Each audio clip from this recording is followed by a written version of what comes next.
I-quote niyo po ako dito.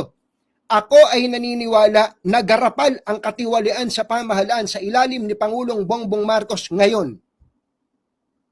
Sasabihin ko po sa inyo yan. Garapal. Kaya, kung meron man pong dapat na umaksyon dito, dapat si Pangulong Bongbong Marcos. Si Pangulong Bongbong Marcos should act immediately.